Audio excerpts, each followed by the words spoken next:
I'm Paige McAllister, the VP of Compliance for Affinity HR Group. Thank you for joining me. I want to talk a little bit about the generational workplace challenges that everybody's having. There's a tight job market out there. There's a shrinking labor force.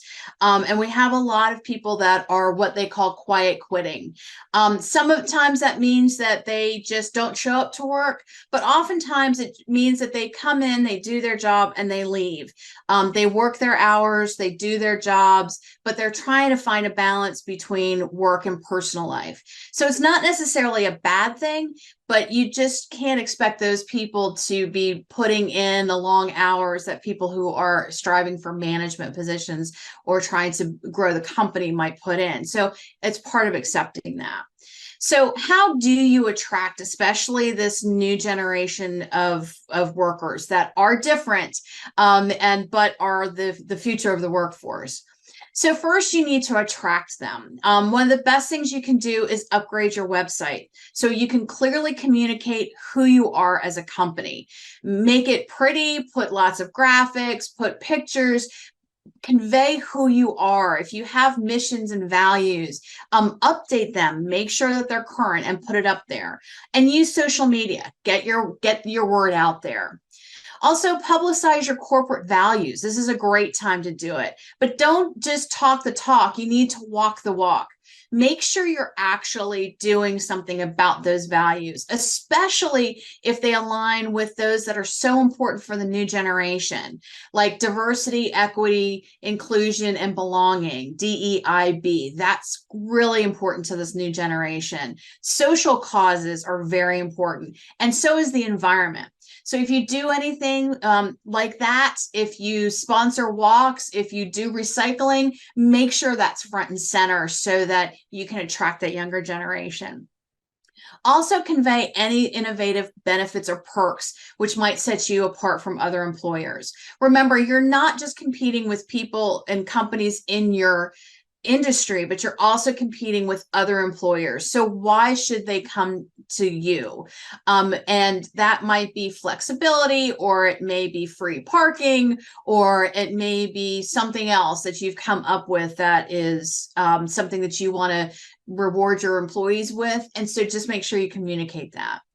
When it comes to the application process, refine your application process. Make it easy to access and complete. That's the thing that we hear a lot about, especially with online applications. A lot of people start it, but they don't necessarily finish it. So you want to get just the information that you need. Don't make it too lengthy. Make sure that they can access it both online and a hard copy if they need to, if they don't have a computer. Or for the newer generation, make sure it's mobile friendly, because a lot of people do things on their phone. So you want to make sure that they can access and complete that. And then communicate with your applicants, even if you don't hire them. Very few companies communicate with applicants, and it goes a long way. So, and it is good PR. Even if you don't hire them now, maybe they're not a fit now, but maybe they are considerate in the future. Or maybe they'll spread a positive word around it, but at least they won't be bashing you for saying, I applied with that company and I never heard back from them. Especially if you get as far as an interview process or something like that. Just take a few minutes, send an email, make a phone call. Just make sure you reach out to everybody. So once you attract these employees, how do you retain them?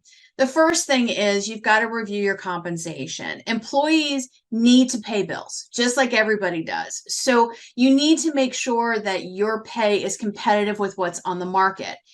Money doesn't solve all problems, but it's a necessity. So make sure that you're competitive, not only just maybe meeting minimum wage, where minimum wage is higher, obviously that might be okay, but where there's nothing higher than the federal $7.25 an hour, make sure you're competitive with what they can find in other places. And again, you're competing with other employers, not just other people in your industry.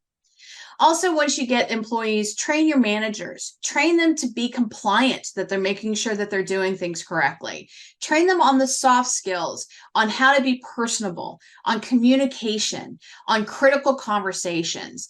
Employees typically leave their managers, they don't leave their companies. So you want to make sure that your supervisors or your managers, especially if they've been promoted up and they may be new managers, or if they are in field managers and they may not see employees all the time, make sure that they are creating those touch points and that they are being personable and they are a reason for the employees to stay, not to leave.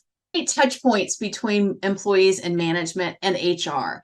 Employees need to know that they're important and have an advocate in the company. So it has to be more than just the onboarding experience. It needs to continue with that. They need to know that they have someplace that they can go, that people care about them, and that they have some connection to the company. And again, that the company values their most valuable asset, the employee.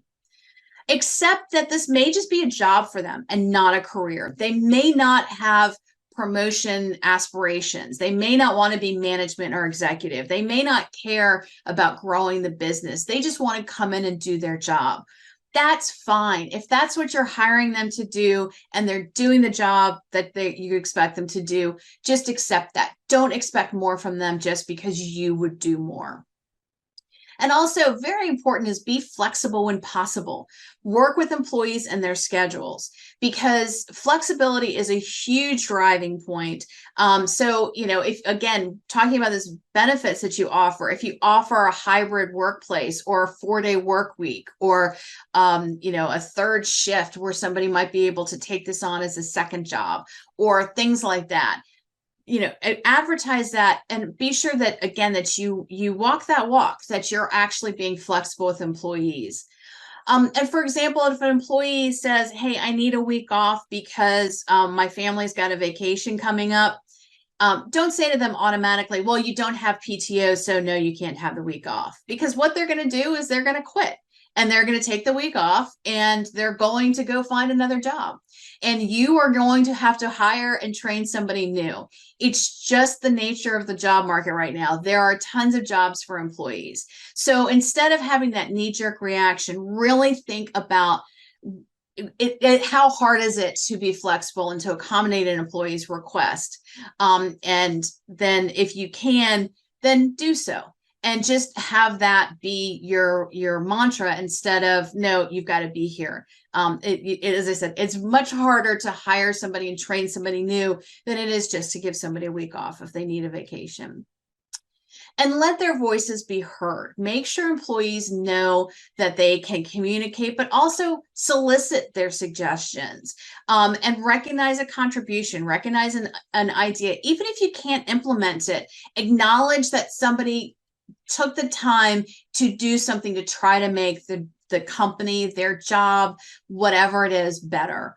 And reward things like good work, longevity, teamwork. If they get a good review from a client, make sure that you acknowledge that, because that does go a long way. Again, it's one of those touch points that you can create.